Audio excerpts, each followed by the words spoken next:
She stood in the middle of Main Street, barefoot, pregnant, and broken, and the whole town watched her fall. No one moved. No one helped. They just watched, a widow with nothing. A woman the world decided to destroy. And in that moment, every cruel word, every laugh, every stone thrown, it all led to one place, the doorstep of the most dangerous man in the territory, a man no one dared to love. This is her story. And trust me, it's not over yet. If this story hits you, smash that like button, drop your city in the comments, and let's see how far this goes together. The town of Harlan's Creek sat like a wound in the earth, dry, cracked, and mean. It was the kind of place where the wind never stopped blowing and the people never stopped talking. Every storefront wore a film of red dust. Every porch held a rocking chair occupied by someone with nothing better to do than watch. And watching, in Harlan's Creek, meant judging. The main street was no wider than 40 feet, packed dirt worn smooth by wagon wheels and boot heels. On one side stood the general store, the saloon, and a church with a crooked steeple. On the other, the sheriff's office, the livery, and a small boarding house where the curtains were always drawn. It wasn't a cruel town by design.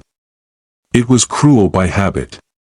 And habits, in places like this, were harder to break than bone. Margaret Elise Calloway had arrived in Harlan's Creek 14 months ago with a husband, a wagon, and enough hope to fill both. She'd left them all behind, one to the ground, one rotted to splinters, and hope somewhere in between.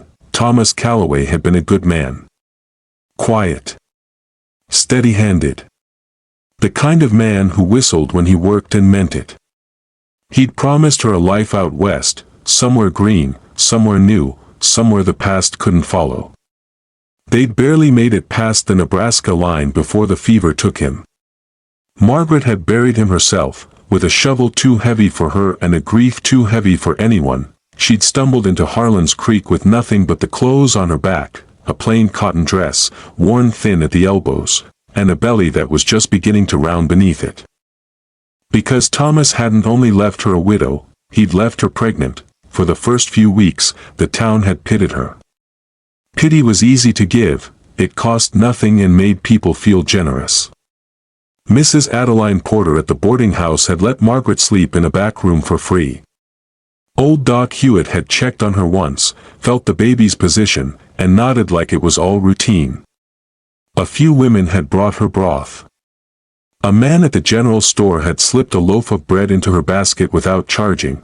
But pity, Margaret learned quickly, had an expiration date. It started with whispers. She's been here over a month and hasn't paid a cent. Thomas Calloway. Never heard of him. How do we know he was even real? A pregnant widow with no money, no family, no nothing. Sounds like trouble to me. Then the whispers grew teeth.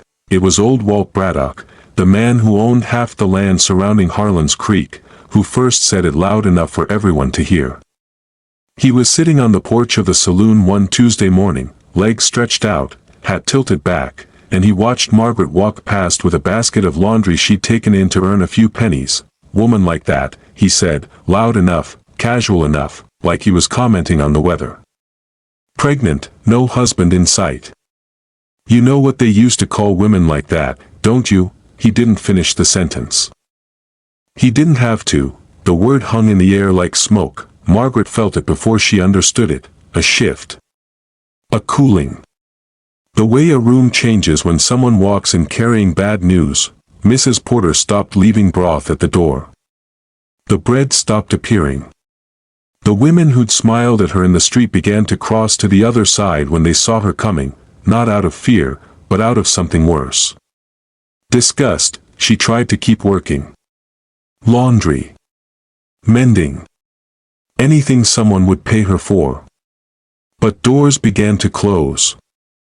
Literally, one morning, she knocked on the door of the milliner's shop, a woman named Clara Dawson, who Margaret had helped clean the week before. Clara opened the door, looked at Margaret's belly, and said, without a trace of warmth, "I don't need help anymore." Then she closed the door. Margaret stood on the porch for a full minute, her hands still raised, her knuckles still hovering in the air. the breaking point came on a Thursday. Margaret had gone to the general store, Harding's, to buy flour and salt. She had coins. Real coins, earned from 3 days of washing and wringing until her hands bled. She set the small cloth pouch on the counter and asked for what she needed. Simple. Polite. The way Thomas had taught her to carry herself. Mr. Harding, a wiry man with spectacles and a mouth like a trap, looked at the coins, looked at her belly. And then looked at her face. "We don't serve your kind here anymore, Miss Calloway." The store went quiet. There were 4 other people inside. None of them moved. None of them spoke. Margaret felt every single pair of eyes on her, not with sympathy. With satisfaction. "I'm sorry," she said. Her voice was steady, but her hands were shaking. "You heard me." Harding didn't raise his voice. He didn't need to. Walt Braddock put the word out. "You're bad for business. Bad for the town. A pregnant woman with no husband and no prospects, you're a liability. And we don't carry liabilities in this store." Margaret looked at him. Then she looked at the other customers, a woman in a blue dress who wouldn't meet her eyes. 2 men who suddenly found the ceiling fascinating, and a teenage boy who was staring at her with open, ugly curiosity. "My husband died," Margaret said. Quietly. Clearly. Like she was stating a fact about the weather. "He died of fever on the trail. I buried him alone. I am carrying his child. I have done nothing, nothing, to deserve this." The silence that followed was suffocating. Harding shrugged one shoulder. "Like it didn't matter. That's not my concern, Miss Calloway." She walked out. She didn't cry, not yet. She held herself together the way a dam holds water, through sheer pressure, through the desperate refusal to break. She walked down the main street with her chin up and her spine straight and her eyes fixed on the horizon. And for a moment, just a moment, she almost made it through. Then old Walt Braddock called out from his porch, "Hey, Calloway girl." She stopped. She shouldn't have stopped. But something in his tone, something deliberate, something designed, made her turn. He was sitting with 2 other men. Cronies. They wore the same lazy, predatory grins. Walt leaned forward, elbows on his knees, and spoke loud enough for the entire street to hear. "You planning on having that baby right here in the middle of town? Or are you gonna do us all a favor and move along before you cause any more trouble?" A laugh. From one of his men. Then another. Then, and this was the part that would stay with Margaret for the rest of her life, the laugh spread. Like a sickness. It rippled through the street. People on porches, people in doorways, people who'd smiled at her just weeks before, laughing. Not all of them. But enough. Margaret's knees buckled, not visibly. Not dramatically. Just a slight give, a tremor she felt deep in her bones, in the place where pride lived, where strength was stored. The place that was running out. She stood there, in the middle of Main Street, barefoot. She'd worn through the soles of her shoes a week ago, and pregnant, and alone, and the whole town watched her stand there like she was something to be looked at, something to be pitied, something to be disposed of. And then the laughter stopped. Not gradually. Not because someone changed the subject or the crowd lost interest. It stopped the way a fire stops when you drop a stone into it, sudden. Complete. Like someone had reached into the air and squeezed the sound out of it. Margaret didn't hear him approach. No one did.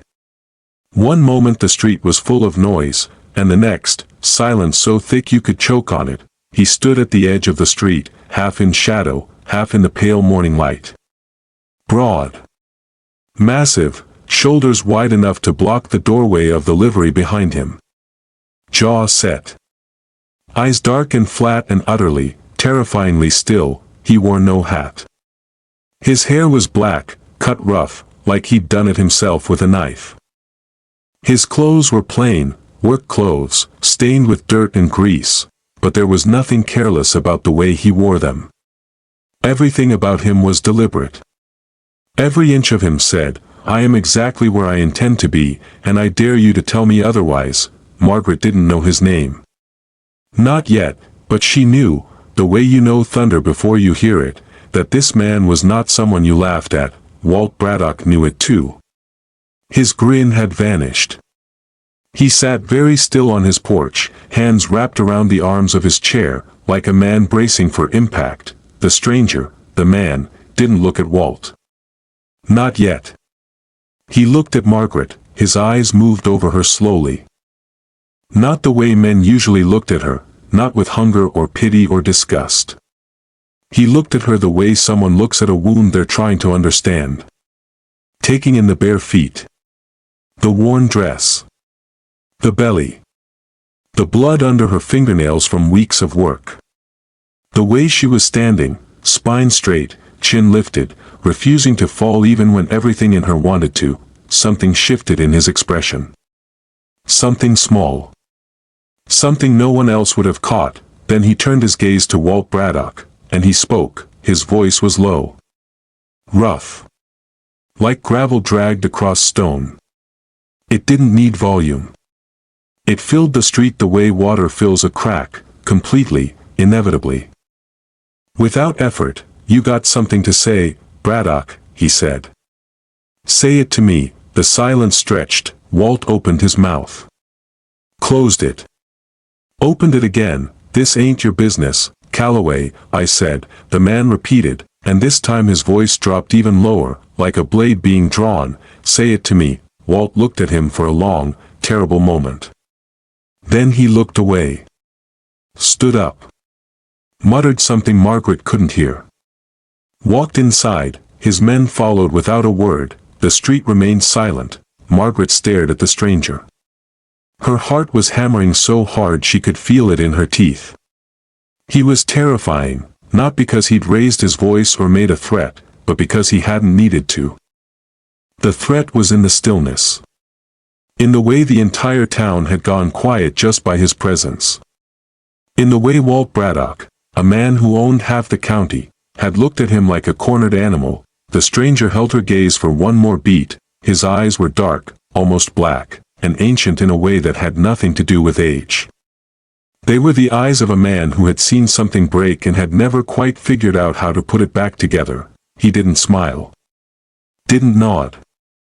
Didn't offer a single word of comfort or explanation. He simply turned, slowly, deliberately, and walked back the way he'd come. Down the street, toward the edge of town, toward the open land and the horizon and the silence beyond.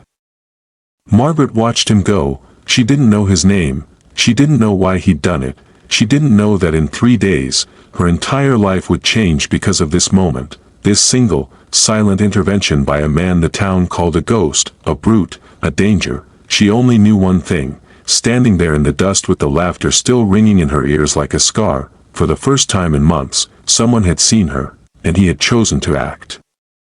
The dust settled. The town went back to its business.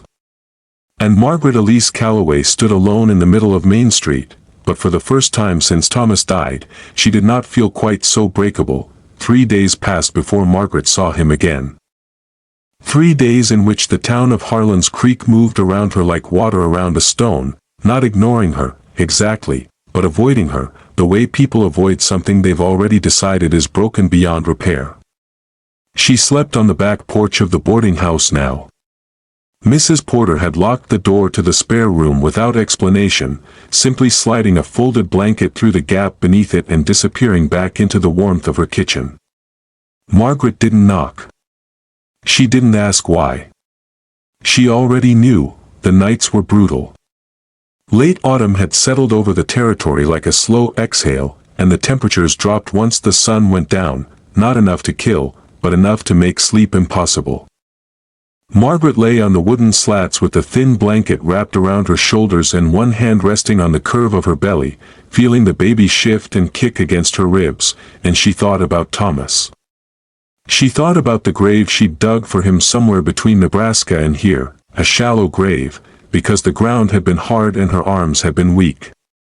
She thought about how he'd held her face in his hands on their wedding night and said, "I'm going to give you a life worth living, Maggie." I swear it, he'd tried. God knows, he'd tried, but promises made by dead men are just words in the wind. On the morning of the third day, Margaret woke to find a note tucked beneath the boarding house door. It was written in a rough, angular hand, the kind of handwriting that belonged to someone who hadn't learned to write gently, or perhaps had simply never had reason to. Miss Calloway. Come to the livery at noon. Ask for Silas Greer. He'll know what this is about. Eli Cade. She read it twice. Then a third time, Eli Cade. She didn't know the name. But she knew, with the same instinct that had told her the stranger was dangerous, that this was the man from the street. The one who had silenced Walt Braddock with nothing but his voice and his stillness. The one with the ancient eyes. She folded the note carefully and tucked it into the pocket of her dress. Then she stood, brushed the dust from her skirt, and walked toward the livery. Silas Greer was a short, barrel-chested man with a beard the color of rust and hands like leather gloves stuffed with gravel. He was mending a harness when Margaret stepped inside, and he looked up at her with an expression that was, surprisingly, not unkind. "You Calloway's widow?" he asked. "I am." He nodded, like this confirmed something he'd already suspected. He set the harness down, wiped his hands on his pants, and reached behind the counter for a folded piece of paper, thicker than the note, official-looking. "A contract. Eli Cade owns the ranch 12 miles north of here," Silas said. "Biggest spread in the county. He runs cattle, mostly. Horses too. Hasn't had a cook or a housekeeper in." He paused, scratching his beard. "Well, a long time. Longer than most folks remember." Margaret looked at the paper but didn't touch it. "What does he want with me?" Silas hesitated. It was a small hesitation, barely a breath, but Margaret caught it. She was getting good at reading hesitations. "That's between you and him, I suppose," Silas said. "But I'll tell you this much, Miss Calloway. Whatever Eli Cade offers you, take it. Not because he's a generous man. He ain't. But because he's an honest one.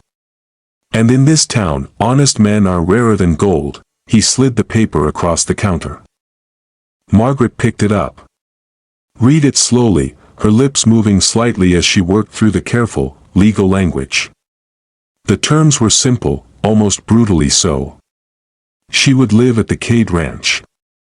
She would cook, clean, tend the animals, and maintain the household. In return, she would receive room, board, and a small monthly wage, enough to save, if she was careful. The arrangement would last 1 year, renewable upon mutual agreement. It said nothing about marriage. Nothing about love. Nothing about anything beyond the practical exchange of labor for survival. Margaret folded the paper again. Held it against her chest for a moment, feeling the rough texture of it against her palm. Then she looked at Silas Greer and said, "Where do I sign?" The wagon ride north took the better part of an afternoon. Silas drove. He'd volunteered for it without being asked, which Margaret suspected was his way of doing something kind without having to call it kindness. The road was barely a road at all, just 2 ruts carved into the earth by years of wagon wheels, winding through scrub brush and dry creek beds and stretches of land so flat and empty that Margaret felt, for a moment, like she was falling. She sat in the back of the wagon with her single possession, a small bundle wrapped in cloth that held a change of dress, a needle and thread, and the last photograph of Thomas. Taken on their wedding day. He was squinting into the sun, half smiling, one hand shielding his eyes. She looked at it for a long time, then tucked it away. The ranch appeared on the horizon like something that had grown out of the ground rather than been built by human hands. A main house, sturdy, square, made of weathered timber darkened by years of wind and rain. A barn. A corral. A smokehouse. Everything functional. Everything necessary. But nothing, not a single thing, that suggested anyone living there had ever thought about comfort. Or warmth. Or beauty, It looked, Margaret thought, like a place where someone had simply stopped trying to live and started merely existing. Silas pulled the wagon to a stop near the front porch and set the brake with a sharp thud. He didn't get down right away. Instead, he sat for a moment, looking at the house, and Margaret saw something flicker across his weathered face, something that might have been worry. "He's inside," Silas said quietly. Probably, Silas shrugged. "Sometimes he disappears for days. Into the hills. Doesn't say where. Doesn't say why." He paused. "He's not a man who explains himself, Miss Calloway." "Don't take it personal," Margaret nodded. She climbed down from the wagon, carefully, one hand braced against the side, the other cradling her belly, and stood in the dust, looking up at the house. The front door was open. Not wide, just a crack, like a mouth caught mid-sentence. She walked up the 3 steps to the porch. Each one creaked under her weight. She knocked on the doorframe, 3 sharp raps, and waited. Silence. She knocked again, this time, a sound from inside. Not footsteps, exactly. More like the shift of weight. A chair scraping against wood. Then, after a long pause, the door opened fully. Eli Cade filled the frame the way a storm fills the sky, completely, unavoidably. He was taller than she remembered, or maybe it was the doorway that made him seem so. His shoulders were broad, his arms thick with the kind of muscle that came from years of physical labor. Not vanity. He wore a plain white shirt, unbuttoned at the collar, and his dark hair was damp, like he'd just washed his face at the pump out back. He looked at her, she looked at him, neither of them spoke for several seconds. Then Margaret lifted her chin, the way she'd learned to do on the street in Harlan's Creek, the way she'd learned to do every time the world tried to make her smaller, and said, "Mr. Cade." "I'm here." Something moved behind his eyes. Not a smile. Not even close. But an acknowledgement. A recognition. "Come in," he said. The inside of the house was worse than the outside had suggested. Not dirty, exactly. Eli Cade was clearly a man who kept things functional. The floor was swept. The dishes were washed, the fireplace had been cleaned out recently. But the place had the hollow, echoing quality of a space that hadn't been lived in for a very long time. There were no curtains on the windows. No rugs on the floor. The table had 2 chairs, but one of them was pushed against the wall, its seat thick with dust, like it hadn't been pulled out in months. Maybe years. 1 chair. 1 plate. 1 cup. Margaret stood in the middle of the main room and took it all in, quietly, carefully, the way you take in the shape of a wound before you decide how to treat it. Eli Cade stood near the fireplace, arms crossed, watching her look around his home. His expression gave nothing away. He was a man built for silence, Margaret realized. Not the comfortable kind, the defensive kind. The silence of someone who had learned, a long time ago, that words only made things worse. "The bedroom is through there," he said, nodding toward a door on the far side of the room. "It's yours." "I sleep in the barn." Margaret turned to him. "The barn? It's warm enough." "I've done it before, Mr. Cade." "Eli," she paused. "Eli. You don't have to sleep in a barn on my account." He held her gaze for a beat. 2 beats. Then he uncrossed his arms and moved toward the door, clearly done with the conversation. "Kitchen's through there. Firewood stacked out back. There's flour, salt, and dried beans in the pantry. Not much else until I make a supply run." He stopped at the door and looked back at her over his shoulder. "I eat at sundown.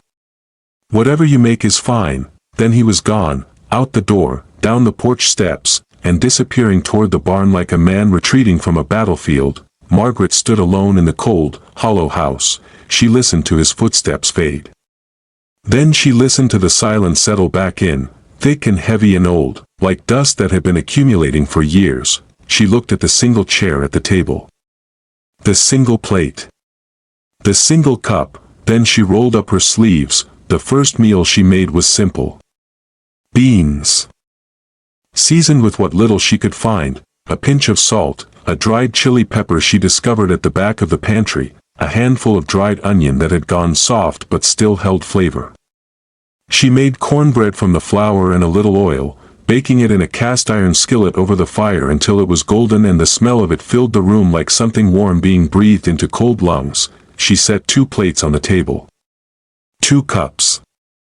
She pulled the dusty chair out from the wall, wiped it down with a cloth, and set it beside the other. When Eli came in at sundown, boots heavy on the porch, the door opening and closing with a quiet click, he stopped in the doorway and stared. Not at the food. At the second plate, he stood there for a moment, perfectly still, his jaw working slightly, like he was chewing on something he couldn't quite swallow. Then he walked to the table, sat down in his chair, the one that had always been there, and began to eat without a word. Margaret sat across from him and watched him eat. He ate the way a man eats when he's forgotten that food can be anything other than fuel, quickly, mechanically, barely tasting it. But halfway through the cornbread, he slowed. His chewing became more deliberate.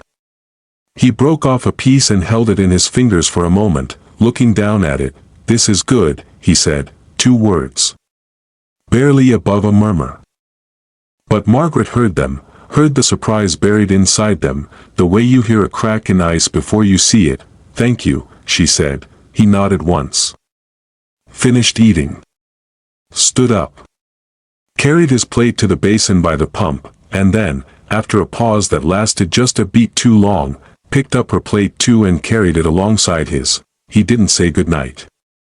He simply left, but Margaret noticed, as the door closed behind him and the cold crept back into the room, that the second chair was no longer against the wall, it was at the table. Where it belonged, the days that followed settled into a rhythm, quiet and deliberate, like the ticking of a clock in an empty room. Margaret rose before dawn each morning, when the sky was still the color of bruised plums and the air bit at her skin like teeth. She built the fire, boiled water, and began whatever work the day demanded, cleaning, mending, cooking, tending to the small garden behind the house that had gone wild and brown with neglect but still held, beneath the dead growth, the stubborn roots of things that wanted to live. Eli left early and returned late. He worked the ranch alone, had been doing so, Margaret gathered, for years. She saw the evidence of it everywhere, the calluses on his hands, the way he moved through exhaustion like it was simply another landscape to cross, the way his body carried the weight of labor the way a river carries water, constantly. Without complaint, without end, they spoke little. But the silence between them changed, gradually, almost imperceptibly, from the silence of strangers to something else. Something quieter. Something almost comfortable. It was in the small things that Margaret began to see it, the tenderness he would never have admitted to, not out loud, not with words. One evening, she came inside from the garden to find a pair of boots by the door. New boots, sturdy, leather, lined with wool inside. Her size. No note. No explanation. Just boots, set neatly on the porch, like they'd always been there. She wore them the next morning without comment. A week later, she noticed the firewood had been res-tacked, not just chopped and piled, but arranged, the way someone arranges things when they want them to last through the winter. She hadn't asked him to do it. She hadn't mentioned the cold.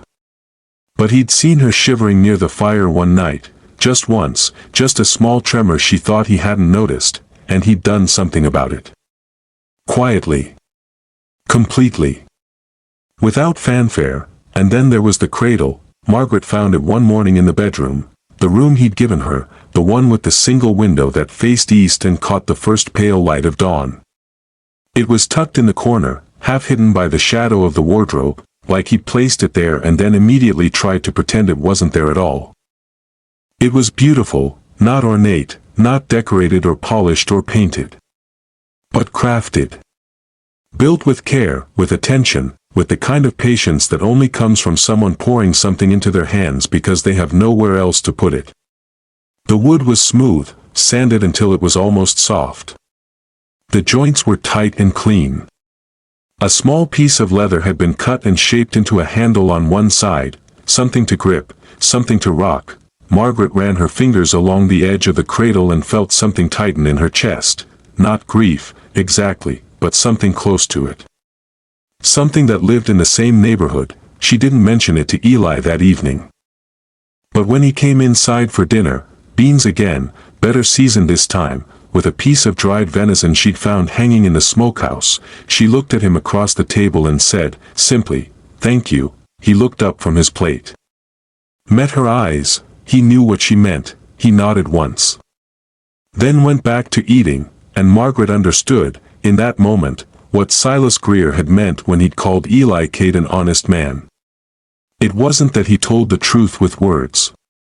It was that he told it with everything else, with boots left on porches and firewood stacked against the cold and cradles built in silence, offered without explanation, without expectation, without any hope of being thanked. It was the language of a man who had forgotten how to speak, but had never, not once, forgotten how to care. The storm came without warning. One moment the sky was the color of old pewter, heavy but still. The next, it was black, black in a way that had nothing to do with night, a darkness that pressed down on the land like a fist closing. The wind hit the ranch like a wall, sudden and vicious, and the temperature dropped so fast that the water in the pump froze solid before Margaret could finish filling the bucket. She felt it first in her bones, a deep, marrow-level cold that had nothing to do with the air outside. Something was wrong. Not just the weather. Something else. Something inside her own body, shifting and tightening in ways she didn't understand but couldn't ignore. She was sitting by the fire, mending one of Eli's shirts, a tear along the sleeve where it had caught on a fence post, when the pain came. Not sharp. Not sudden. A slow, building pressure, low and deep, like the earth settling beneath her. She set the shirt down carefully, both hands flat on her belly, and breathed. Not yet, she told herself. It's too early. Not yet, but the baby didn't listen. Eli came in from the barn soaked through, his hair plastered to his forehead, his coat white with ice crystals that melted the moment he stepped inside. He shook himself like a dog shaking off water and reached for the towel Margaret kept hanging by the door, one of the small, quiet changes she'd made to the house, one of dozens, and that's when he saw her face. He stopped. Margaret was standing near the fire, one hand braced against the mantel, the other pressed against the side of her belly. Her jaw was tight. Her knuckles were white against the stone. Margaret. His voice was flat. Controlled. The way a man speaks when he's trying very hard not to let the control slip. "I think it's coming," she said. Quietly. Like she was apologizing for it, Eli set the towel down. Slowly. Deliberately. Like a man disarming himself. "How far apart?" he asked. "I don't know." "I've never," she stopped. Swallowed. "I've never done this before," he nodded. Then he moved, not fast, but with purpose, the way he did everything. He went to the pantry first, pulling out clean water, clean cloth. Then to the bedroom, where he stripped the bed and laid down fresh linens. Margaret watched him from the doorway, her arms wrapped around herself, and for a moment she wanted to say something, "Thank you," or "I'm scared," or "I'm sorry," but the words felt too small for what was happening, so she said nothing at all. The storm outside was screaming now. Rain hammered the roof like fists on a door. The wind found every crack in the walls and whistled through them, thin and sharp as a blade. The fire guttered and spat, and Margaret realized, with a clarity that cut through the haze of pain, that they were completely alone. 12 miles from the nearest town. No doctor. No midwife. No one, just her, and Eli Cade, and a baby that was determined to come into the world on the worst possible night. The labor began in earnest an hour after dark. Margaret lay on the bed, her hands gripping the edges of the mattress, her breath coming in short, ragged waves that fogged the cold air. Eli had built the fire as high as it would go, the flames roared and crackled, throwing orange light across the walls, and he'd heated water in the largest pot they had, steam curling up from it like ghosts rising. He knelt beside the bed. Close, but not too close. Giving her space. His face was unreadable in the firelight, jaw set. Eyes steady, hands resting on his knees. But Margaret noticed something she hadn't seen before. His hands were shaking. Just slightly. Just enough. You've done this before, she said through gritted teeth. It wasn't a question. Eli didn't answer right away. The silence stretched between them, filled only by the howl of the wind and the crackle of the fire and Margaret's ragged breathing. Then he said, yes, one word. But the weight of it, the cost of it, filled the room like smoke. Margaret turned her head to look at him. His eyes were fixed on some middle distance, seeing something that wasn't in this room, wasn't in this moment. She recognized that look. She'd worn it herself. Standing over Thomas's grave, staring at the mound of dirt and seeing not the ground but everything she'd lost. Your wife, Margaret whispered. Eli's jaw tightened. A muscle jumped beneath the skin of his cheek. He didn't confirm it. He didn't deny it. But the silence was its own answer, and Margaret understood, in the way you understand the depth of an ocean by the way the surface moves, that this man had stood in this exact place before. Had knelt beside a woman in labor. Had done everything right. And had still lost them both, and now he was here again, doing it again. The realization hit Margaret like a physical blow, harder than the contractions, harder than the fear. This man, who carried his grief like armor, who had sealed himself away from the world in this cold, empty ranch, who slept in a barn rather than share a roof with another human being, this man had chosen, despite everything, to be here. To help. To try, not because it was easy. Because it was right. Eli, she said. Her voice was rough, scraped raw by pain, but steady. Look at me. He turned his eyes to her. Dark. Hollow.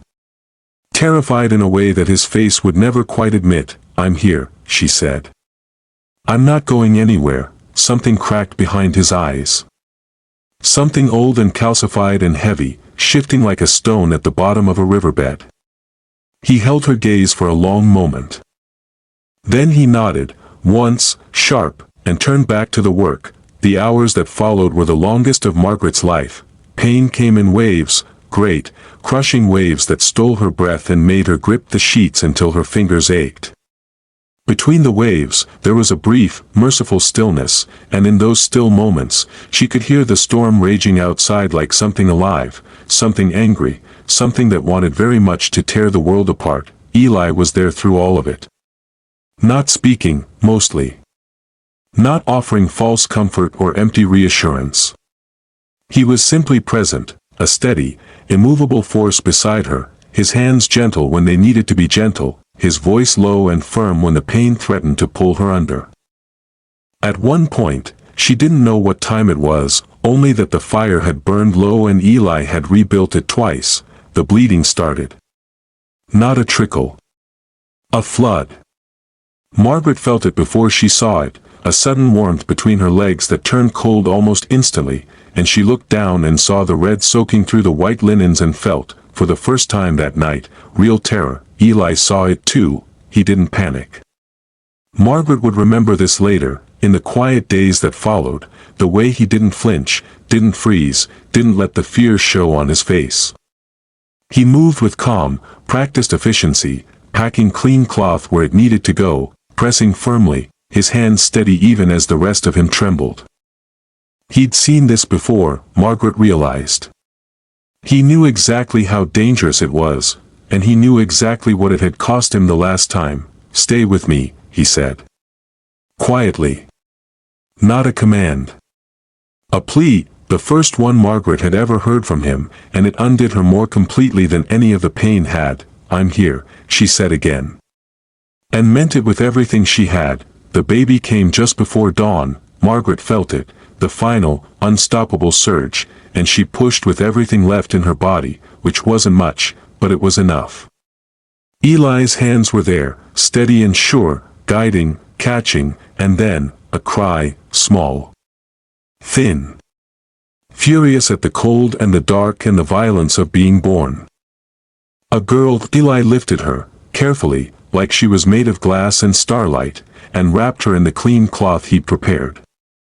He held her against his chest for a moment, just a moment, and Margaret saw something happen on his face that she would carry with her for the rest of her life. It wasn't happiness. Not exactly. It was something deeper and more complicated than happiness, something that lived on the other side of grief, in the place where loss and gratitude meet and become something neither one could be alone. He looked down at the baby. At this tiny, screaming, red-faced creature who had arrived in the worst possible way, on the worst possible night, and had survived anyway. And Eli Cade, the man who slept in barns, who spoke in monosyllables, who had locked every door inside himself years ago and thrown away the key, smiled. It lasted only a second. Maybe two. Then it was gone, replaced by the careful blankness he wore like a mask. But Margaret had seen it. And it changed everything. He placed the baby gently in Margaret's arms. She was exhausted, hollowed out, trembling, barely able to keep her eyes open, but the moment the child settled against her chest, something surged through her that had nothing to do with the body. Something primal. Something that had been waiting, perhaps, since the day she buried Thomas in that shallow grave and wondered if there was anything left in the world worth staying for. There was. She was holding her. The storm broke at sunrise. Margaret didn't see it. She'd fallen into a deep, dreamless sleep almost the moment the baby had been fed and settled. But Eli did. He was sitting in the chair by the fire, his elbows on his knees, his head bowed, when the first shaft of pale gold light came through the window and fell across the floor like a hand reaching in. He lifted his head. Looked at the light. Then looked at the bedroom door, behind which Margaret slept with the baby curled against her, safe and warm and breathing. He sat there for a long time. The fire crackled. The wind, finally spent, whispered against the eaves like something exhausted. Something that had done its worst and failed. Outside, the world was white and still. The snow had come in behind the rain, coating everything in a silence so complete it felt almost sacred. Eli stared at the fire and breathed and let the silence hold him. He thought about the last time. About Clara, his wife, dark-haired and laughing, who had died on this same bed, in this same room, with the baby already gone before it drew its first breath. He thought about the way he'd sat in this chair afterward, unable to move, unable to think, unable to do anything but breathe and wait for the world to stop spinning. He thought about how he'd eventually gotten up, walked outside, and started working, not because the work needed doing, but because it was the only thing that could drown out the silence inside his own head. He thought about Margaret, about the way she'd looked at him last night, not with pity, not with fear, but with something he hadn't felt directed at him in years. Something that said, "I see you." Not the man the town talks about. Not the ghost on the hill. You. The real one. And I'm not afraid. He thought about the way she'd said "I'm here." Twice. Like it was a promise. Like it was something she meant to keep. Eli closed his eyes. The fire burned on, and for the first time in 3 years, since the night he'd sat in this same chair and felt the world crack open beneath him, Eli K. did not feel alone. Margaret woke hours later to find the house transformed, not dramatically. Not in any way she could have pointed to and named. But the feeling of it had changed, the way a room changes after a storm passes through, the air washed clean, the light sharper, everything somehow more itself than it had been before. The fire was burning steadily. Fresh water sat in a basin by the bed, still warm. A bowl of broth, simple, thin, made from bones and salt and whatever herbs Eli had found, sat on the nightstand beside her, a spoon resting neatly against the rim, and beside the bed, in the corner where the morning light fell like a blessing, sat the cradle, the one Eli had built in silence. The one he'd offered without explanation or expectation. Margaret lifted the baby, gently, carefully, the way you hold something you know you can never fully protect but will spend your entire life trying, and carried her to the cradle. She laid her down. Watched her sleep. Watched the tiny rise and fall of her chest, the flutter of her eyelids, the way her fingers curled and uncurled like she was reaching for something just beyond her grasp. Then Margaret looked up. Eli was standing in the doorway. Leaning against the frame, arms crossed, watching them both with an expression that was trying very hard to be neutral and failing, just barely, just enough for Margaret to see the softness beneath it. The raw and aching tenderness of a man who had thought he'd lost the ability to feel anything at all. Their eyes met, neither of them spoke, but the silence between them, for the first time since Margaret had arrived at this cold, hollow ranch, was not empty, it was full. The peace lasted 11 days. 11 days of quiet mornings and shared meals and a silence between them that had become something warm, something Margaret found herself leaning into the way you lean into a fire after a long, brutal cold. The baby, whom Margaret had named Rose, after the wild roses that grew along the creek bed behind the barn, stubborn and bright even in the harshest ground, slept and fed and cried and slept again. And the rhythm of it filled the house with a kind of living heartbeat it had never had before. Eli changed during those 11 days. Not dramatically. Not in any way the town of Harlan's Creek would have believed, had anyone been there to see it. But Margaret saw it. In the way he sat at the table now, not hunched over his plate like a man eating alone in the dark, but upright, present, occasionally glancing across at her with an expression that was almost, at ease. In the way he lingered in the evenings, after dinner, sitting by the fire with a cup of coffee, not speaking but not leaving either. Staying. Simply staying, in the same room, breathing the same air, existing in the same space as another human being without flinching from it. One evening, Margaret was nursing Rose by the fire when Eli came inside, still wearing his coat, still dusted with the cold. He stood near the door for a moment, watching them, the baby at her breast, Margaret's hand cradling the back of Rose's head, the firelight falling across them both in shades of amber and gold. Margaret looked up and caught him watching, and for once, he didn't look away. He held her gaze, and something passed between them, unspoken, unnamed, but unmistakable. Something that had been building, brick by quiet brick, since the night of the storm. Then he nodded, once, and went to hang up his coat. Margaret pressed her lips to the top of Rose's head and closed her eyes. It was, she thought, the closest thing to happiness she had felt since before Thomas died, which is precisely why, when it ended so completely. The rider came on a Tuesday. Margaret heard the hoofbeats before she saw him, a sharp, rhythmic pounding against the frozen ground, growing louder with each second. She was in the kitchen, kneading dough for the evening's bread, and she set it down carefully, wiping her hands on her apron, and went to the window, a man on a black horse, pulling up to the front of the ranch.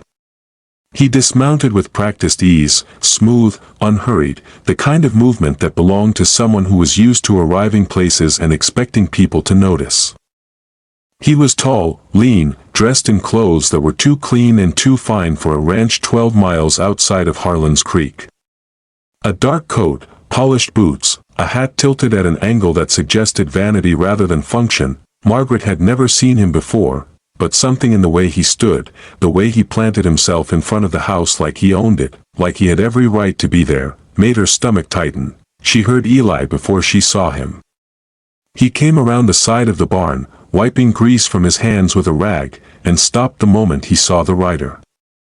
The rag went still in his hands. His jaw set. The two men looked at each other across the yard, and Margaret, watching from the window, saw something she had never seen on Eli Cade's face before. Not anger. Not fear, recognition. His name was Victor Hale. Margaret learned this not from Eli, who refused to speak about it, but from the man himself, who walked up the porch steps with the easy confidence of someone delivering news he knew would land like a blow. Margaret Calloway, he said, tipping his hat. His voice was smooth, cultured, almost charming, with the kind of warmth that felt rehearsed. Or should I say, Margaret Cade? I hear congratulations are in order. Margaret stood in the doorway, her hands at her sides, her face carefully blank. Behind her, Rose slept in the cradle by the fire. She did not step aside to let him in. What do you want? She asked. Victor smiled. It was a pleasant smile, the kind of smile that made you want to trust him, which, Margaret suspected, was exactly why he used it. I want to talk, he said. About your late husband. About some unfinished business he left behind. Margaret felt the blood drain from her face. She didn't move. Didn't speak. But her hands, hanging at her sides, curled slowly into fists. Eli appeared at the bottom of the porch steps like he materialized from the ground itself, silent, sudden, filling the space the way he always did, with a presence that demanded attention without asking for it. You're on my land, Hale, he said. His voice was low. Flat. The way it always was when he was angry, not louder. But colder. Like the temperature dropping before a freeze, Victor turned to him. The pleasant smile didn't waver, but something shifted behind his eyes, a flicker of calculation, quickly hidden. Eli. Good to see you, Victor said. It's been a while. Leave. I'm afraid I can't do that. Not until I've spoken with Mrs. Calloway about a matter that concerns her directly. Victor reached into his coat and produced a folded document, thick paper, official-looking, bearing a seal Margaret didn't recognize. He held it up, not handing it over, just showing it. Letting them see it. Letting the weight of it do its work. Thomas Calloway owed debts, Victor said, his tone shifting now, still smooth. But harder underneath, like silk over steel. Significant debts. To men I represent. Debts that, upon his death, transferred to his widow. He looked at Margaret. That's you, Mrs. Calloway. And the amount is considerable. The silence that followed was the kind that has texture, thick, suffocating, impossible to breathe through. Margaret stared at the document. At Victor's hand, holding it casually, like it was nothing. Like it wasn't the thing that was about to destroy everything she had built in the last 2 months. Thomas never mentioned, she started. Men rarely do, Victor said. Especially when the debts are the kind that come with consequences. He let that word hang in the air. Consequences. Eli moved up the steps, slowly, deliberately, each footfall a statement. He stopped beside Margaret, close enough that she could feel the heat of him, the solid, immovable mass of him, and he looked at Victor Hale with eyes that were completely, utterly empty of warmth. How much? Eli asked. Victor named the figure. It was more than the ranch was worth. More than a year of labor could earn. More than anything Margaret had ever seen or touched or imagined possessing.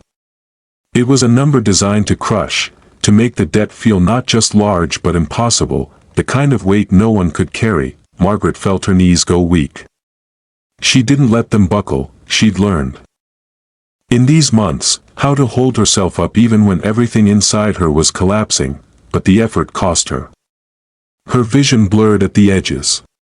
Her breath came shallow and fast. Eli felt it. He didn't look at her, his eyes stayed on Victor, but his hand moved, slowly, to the small of her back. A single point of contact. Warm. Steady. An anchor dropped into dark water. I'm here, the touch said. Don't fall, Margaret breathed. In and out. In and out. The anchor held. You'll have 30 days, Victor said, tucking the document back into his coat, not leaving it with them. Margaret noticed. Keeping it. Keeping the power. After that, the men I represent will take what they're owed. The land. The livestock. Everything on it. His eyes moved, briefly, to the house. To the window where the firelight glowed. Everything. He smiled again, that practiced, pleasant smile, and tipped his hat. Gentlemen. Ma'am. Then he turned, walked down the steps, mounted his horse, and rode away without looking back. The silence after he left was crushing. Margaret and Eli stood on the porch for a long time, watching the dust settle where the black horse had been. The wind had picked up, a sharp, cutting wind that bit at Margaret's cheeks and stung her eyes. She wrapped her arms around herself and stared at the horizon and tried to breathe past the tightness in her chest. Finally, she spoke. "Is it true?" she asked. "Did Thomas really owe?" "I don't know," Eli said. And she believed him, heard the honesty in it, the bluntness that was simply who he was. "But Hale doesn't come looking for money he isn't owed. He's too careful for that." Margaret closed her eyes. Thomas. Her gentle, whistling, steady-handed Thomas, who had promised her a life worth living. Who had, apparently, been carrying something heavy beneath all that quiet, something he'd never told her about, never shared, never let her help with. Men rarely do, Victor had said. She understood now what he meant. And the understanding burned. "What do we do?" she asked. Eli was quiet for a long time. Long enough that Margaret opened her eyes and looked at him. He was staring out at the land, his land, the ranch he'd built with his own hands, the only thing in the world that had ever felt like it belonged to him, and his expression was the blankiest she had ever seen it. Then he said, "We go to town." Harlan's Creek looked exactly the way Margaret remembered it, small, dusty, mean. The buildings hadn't changed. The porches hadn't changed. The people sitting on them, watching everything that moved through the street with sharp, hungry eyes, they hadn't changed either, but Margaret had. She walked down Main Street beside Eli Cade with her chin up and her spine straight and her boots, his boots.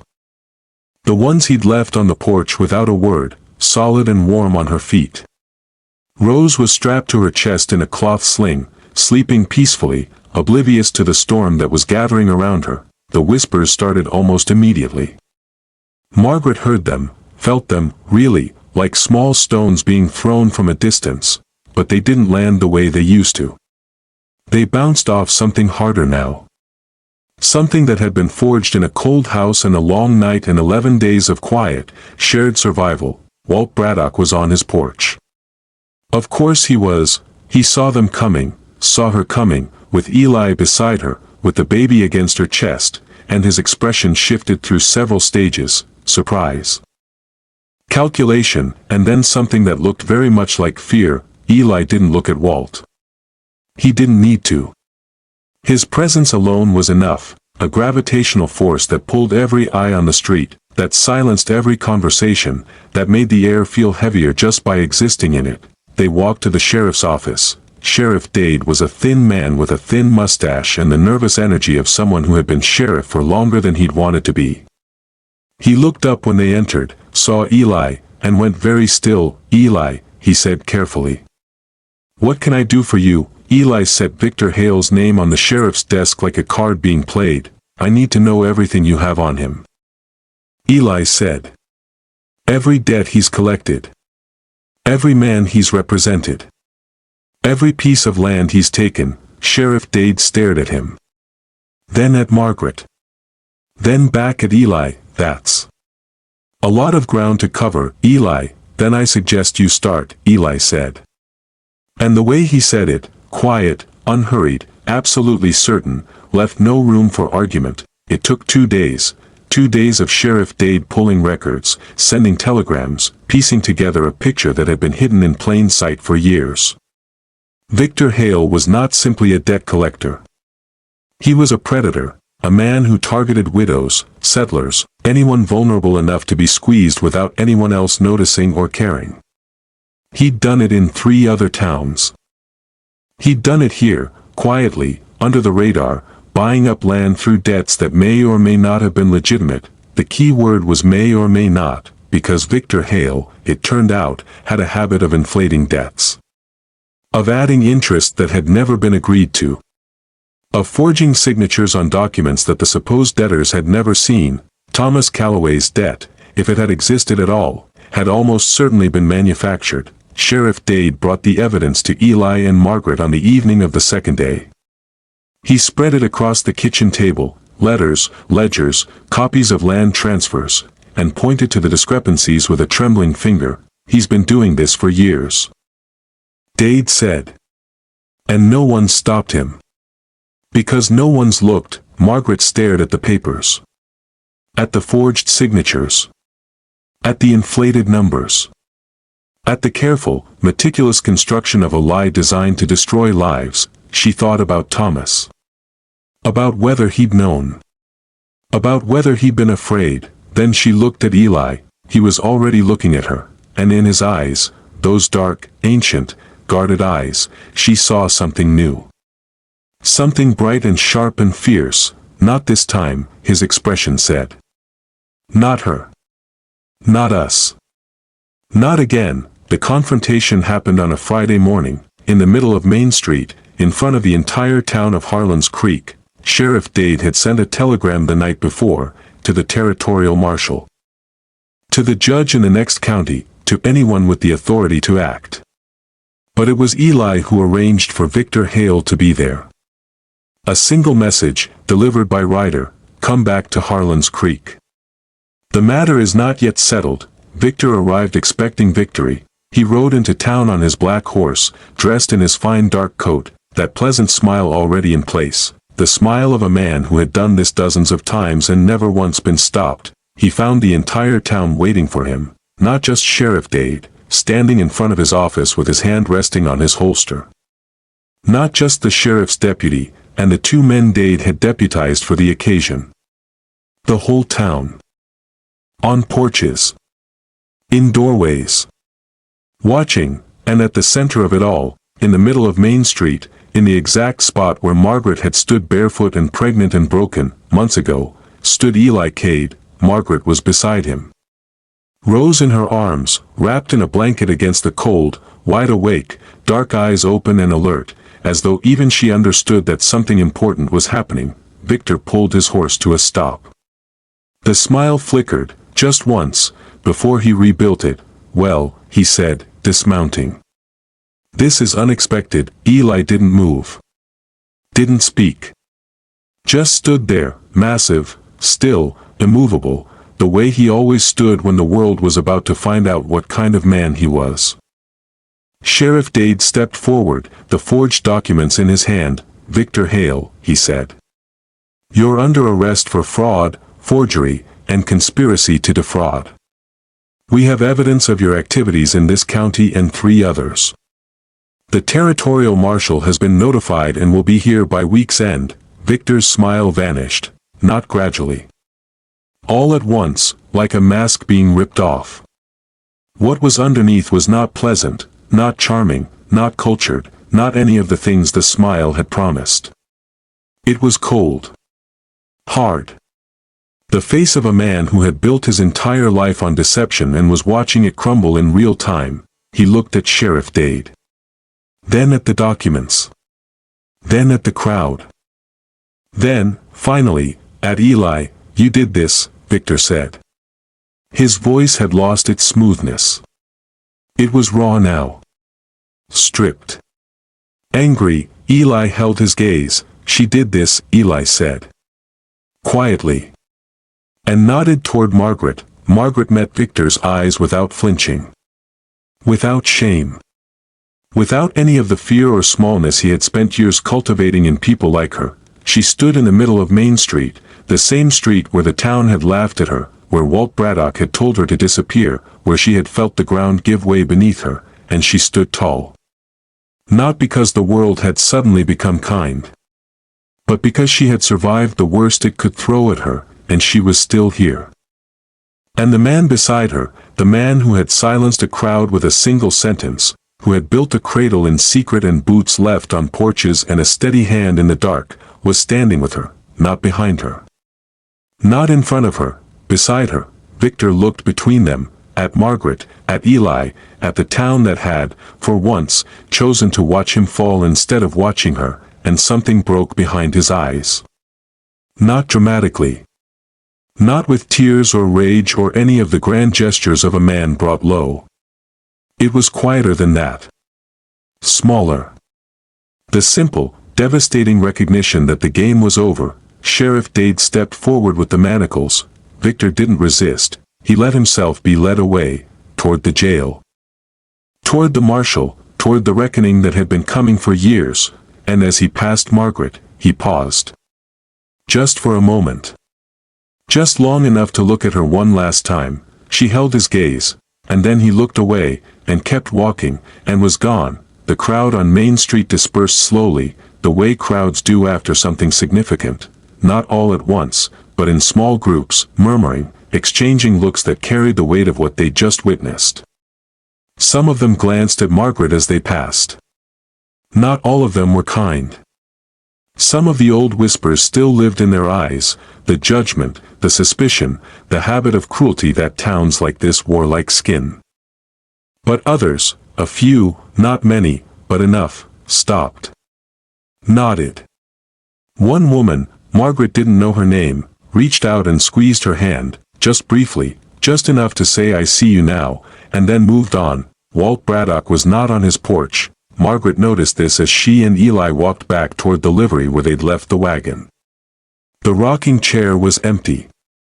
The door was closed. The curtains drawn. She said nothing about it.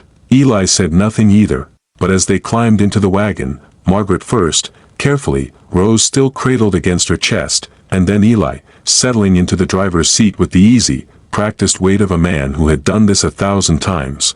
Their shoulders touched. Neither of them moved away. The wagon rolled out of Harlan's Creek, back toward the ranch, back toward the 12 miles of open land and silence and the life they had built together, piece by quiet piece, meal by meal, boot by boot, cradle by cradle, out of nothing. Margaret looked back once, over her shoulder, at the town growing smaller behind them, then she turned forward, toward the horizon, toward the wide and open land stretching before them like a promise finally kept, and she did not look back again. Spring came to the ranch the way all good things come, slowly, quietly, without announcement. It began in the ground. A softening. The frozen earth beneath the barn and the corral and the small garden behind the house started to give. The way a fist unclenches after holding something too tightly for too long. Then it moved upward, into the creek bed, where the ice cracked and peeled away in sheets, revealing water that ran clear and cold and alive beneath. Into the trees along the ridge, where the bare branches swelled with buds so small and pale they were easy to miss if you weren't looking. Into the air itself, which lost its bite, its cruelty, its weeks-long assault on every living thing. Margaret noticed it first in the garden. She'd been tending it all winter, clearing the dead growth, turning the soil with a small hand spade, planting the seeds she'd ordered from the general store in town on one of their rare trips in. Beans. Squash. Carrots. Tomatoes, which she knew were a gamble this far north but planted anyway, because some things are worth trying even when the odds are against you. She knelt in the dirt each morning, her hands dark with soil, Rose strapped to her chest in the sling, and worked in silence, and the silence was not empty anymore. It was the silence of someone who had found a place where the quiet felt like peace rather than punishment. One morning in early March, she turned the soil near the back of the garden and found a green shoot pushing through the dark earth, thin, fragile, impossibly alive. She stared at it for a long moment, her hands still in the dirt, and felt something loosen in her chest. Something that had been wound tight for so long she'd forgotten it was there. She didn't tell Eli about the shoot. But that evening, when he came inside for dinner, a stew she'd made from dried venison and the last of the root vegetables, thick and warm and fragrant with herbs, she smiled at him across the table. It was a small smile. Barely there. But Eli saw it, and he smiled back. The days lengthened.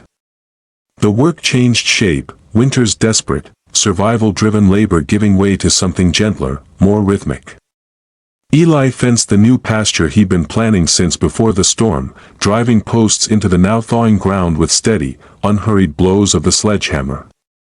Margaret watched him sometimes from the kitchen window, the arc of his arm, the way the muscles in his shoulders moved beneath his shirt, the way he paused every now and then to wipe the sweat from his forehead and look out at the land with an expression that was not quite satisfaction but something close to it. Something that said "this is mine," and meant it not with possessiveness but with gratitude. Rose grew. She grew the way babies grow, relentlessly, constantly, in ways you only notice when you step back and look at the whole picture instead of the individual moments. Her fingers, which had been no bigger than Margaret's fingernails at birth, now wrapped around Margaret's thumb with a grip that was startling in its strength. Her eyes, dark, like Eli's, Margaret had noticed early on, and had said nothing about it, focused and followed and watched the world with an alertness that suggested she was already beginning to understand that it was a complicated place. She laughed for the first time on a Sunday morning in late March. Margaret was carrying her through the kitchen, bouncing her gently against her hip the way she'd learned to do in those first weeks, when Rose's cries had been constant and inconsolable and the nights had felt endless. Eli was at the table, drinking coffee, his boots off, his feet stretched toward the fire, a scene of such ordinary domesticity that Margaret sometimes had to stop and look at it and remind herself that this was real. That this was hers. Rose laughed, a sudden, bright, startled sound, like she'd surprised herself, and the noise filled the room the way sunlight fills a room when the curtains are pulled back. It was small. It was brief. It was, without question, the most beautiful sound Margaret had ever heard. She turned to Eli. He was already looking at them. His coffee cup was suspended halfway to his lips, forgotten. His eyes were fixed on Rose, on the baby's face, still scrunched and flushed from the laugh, already fading back into the calm curiosity that was her default expression. Margaret watched Eli watch her daughter, and she saw it, clearly, undeniably, with a certainty that settled into her bones like warmth settling into cold hands, the thing she had been seeing in pieces for months. In boots left on porches. In firewood stacked against the winter. In a cradle built in silence. In a steady hand pressed against the small of her back on a porch in Harlan's Creek. Eli Cade loved this child, not because he had to. Not because circumstance demanded it. But because Rose had cracked something open in him that he had spent years trying to seal shut, and the crack had let the light in, and he couldn't close it again even if he wanted to. He didn't want to. Margaret could see that too. It was Eli who broke first, not dramatically. Not with grand declarations or sweeping gestures or any of the things Margaret had read about in the novels she'd found tucked in a box in the barn, dog-eared. Water-stained, clearly belonging to someone who had lived here before him, someone who had loved stories the way Margaret loved them.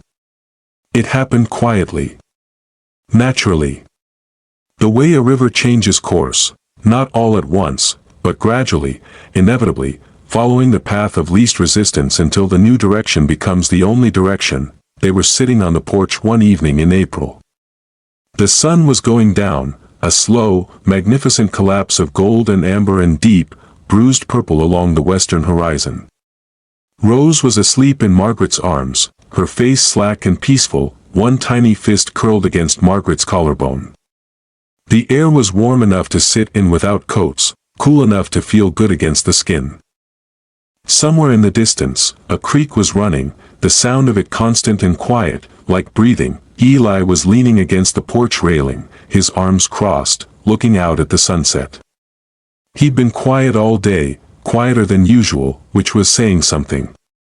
Margaret had noticed it at dinner, had felt it in the way he moved through the house, like a man carrying something heavy that he couldn't quite set down. She waited.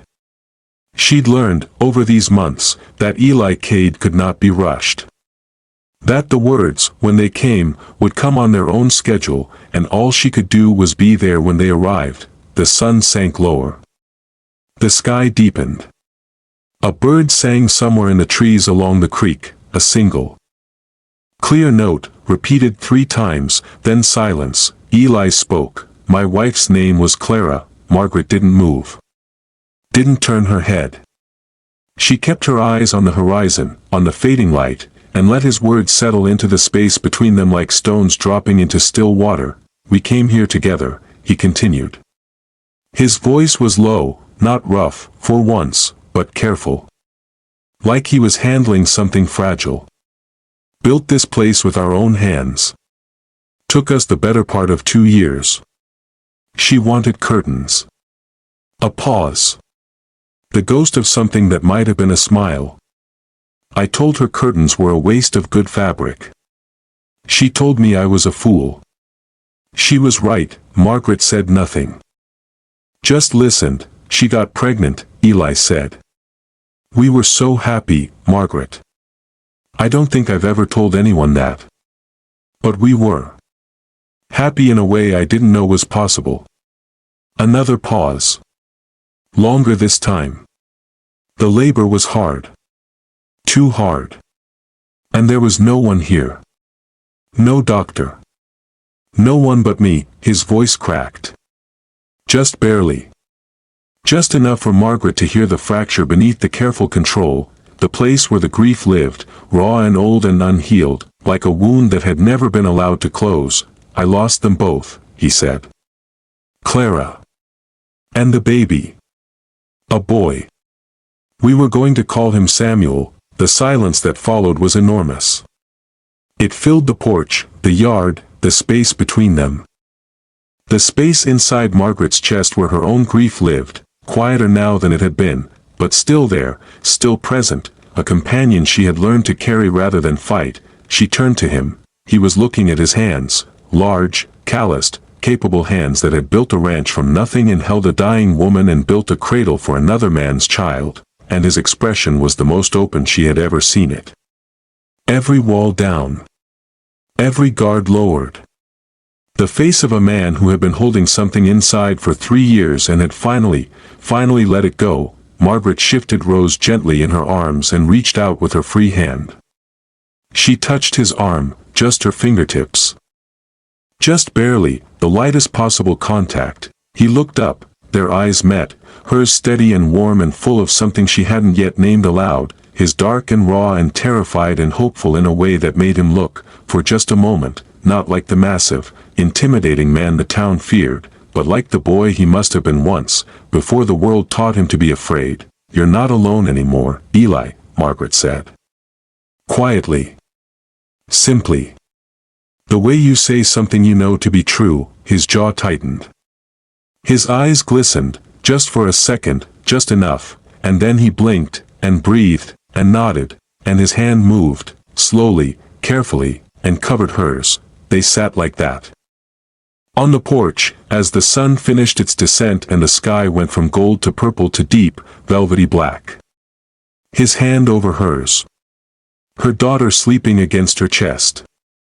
The land stretching out before them, wide and open and patient, waiting for whatever came next. The wedding, when it happened, was not a grand affair. It was a Tuesday. A clear, bright Tuesday in late April, with the sky so blue it hurt to look at and the wind carrying the smell of pine and creek water and the first wildflowers pushing up along the fence line.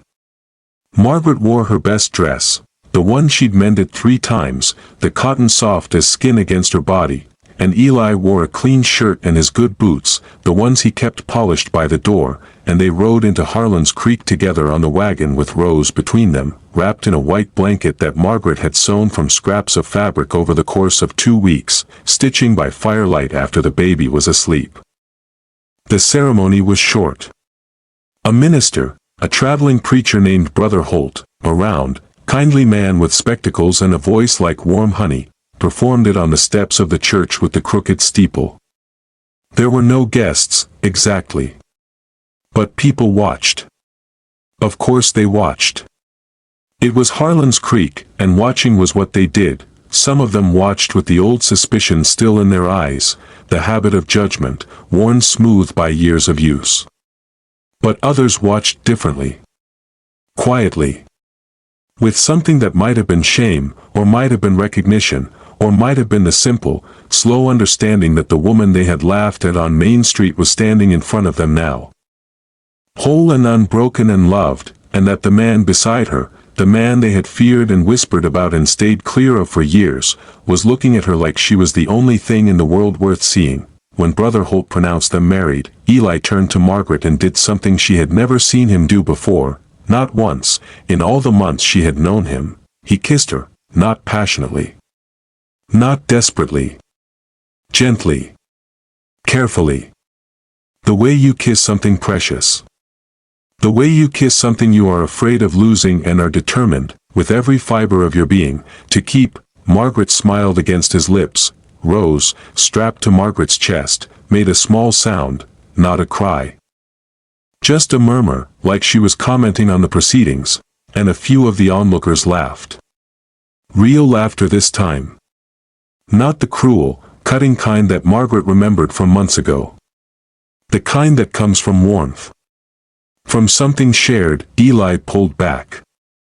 Looked at Margaret. Looked at Rose. And smiled, that rare, devastating smile that transformed his entire face, that made him look like someone who had finally, after a very long time, found his way home. The ride back to the ranch was quiet in the best way. The sun was warm on their faces. The road wound through the scrub brush and the creek beds and the stretches of open land, and Margaret watched it all scroll past, the dry grass. The distant hills, the sky so wide and so blue it seemed to go on forever, and felt something settle inside her. Something final. Something like an answer to a question she had been asking for a very long time. Is there anything left worth staying for? Yes, everything. Eli drove with one hand on the reins, relaxed, unhurried, the way he did everything now. His other hand rested on the seat between them, palm up, open. An invitation. Margaret looked at it for a moment, at the calluses, the scars, the lines carved into the skin by years of hard work and harder grief, and then she slid her hand into his fingers closed around hers. Warm. Steady. Sure, they didn't speak.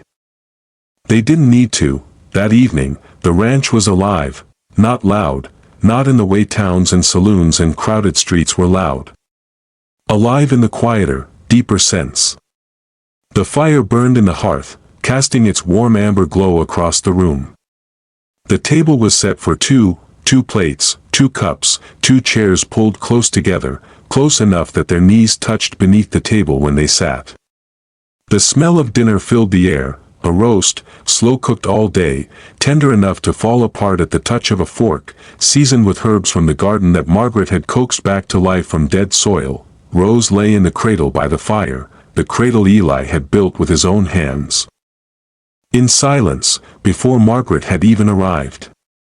She was awake, her dark eyes following the play of firelight on the ceiling, her fingers curling and uncurling in that slow, dreamy rhythm that babies have. Peaceful. Safe.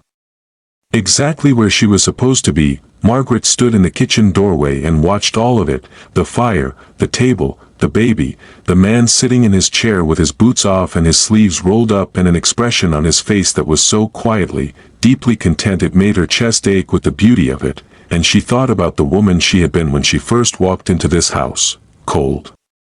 Afraid. Carrying a grief so heavy it had bent her nearly in half. And then she thought about the woman she was now, warm. Steady. Carrying something new, something lighter, something brighter, in the place where the grief had been. Not replacing it. Never replacing it. Thomas would always be a part of her, a thread woven into the fabric of who she was. But the thread was quieter now. Softer. It no longer pulled. Eli looked up and caught her watching him. Come sit down, he said. Quietly. Simply. The way he said most things, without decoration, without pretense, with nothing but the bare, honest truth of what he meant. Margaret smiled. Walked to the table. Sat down across from him, close enough to touch, close enough to feel the warmth of him. The solid, reassuring presence of him, and picked up her fork. This is good, Eli said, after his first bite. He said it the same way he'd said it the very first night she'd cooked for him, with surprise buried underneath, with something cracking open behind the words. But this time, Margaret heard something else too, gratitude. Real, deep, bone-level gratitude, not just for the food, but for everything it represented. The warmth. The fullness. The life that had, against all odds, found its way into this cold and hollow place and filled it, completely, with light. Thank you, Margaret said. And meant it, not just for the compliment, but for everything. For the boots. For the cradle. For the steady hand in the dark. For the way he had stood beside her on Main Street and chosen her, chosen them, chosen love over fear, the present over the past, with every quiet, fierce, unspoken act of his life, Eli held her gaze across the table. His eyes, dark, ancient, no longer hollow, were full of something he still couldn't quite say out loud. Not yet. Maybe not for a while. But Margaret could see it, clear as the sky over the territory, clear as the creek water running over smooth stones, clear as the green shoots pushing up through the dark earth in the garden behind the house. She could see it, and she was patient, and she knew it would come, later that night. After dinner was cleared and the fire had burned down to embers and Rose had fallen asleep in the cradle with one tiny fist pressed against her cheek, Margaret and Eli sat on the porch together. The night was warm. The sky was enormous, vast and black and scattered with stars so thick and bright they seemed close enough to touch. The land stretched out before them in every direction, silver dark under the starlight, endless and open and wild. Margaret leaned against Eli's shoulder. His arm came around her, naturally, easily, the way a river finds its course, and pulled her close.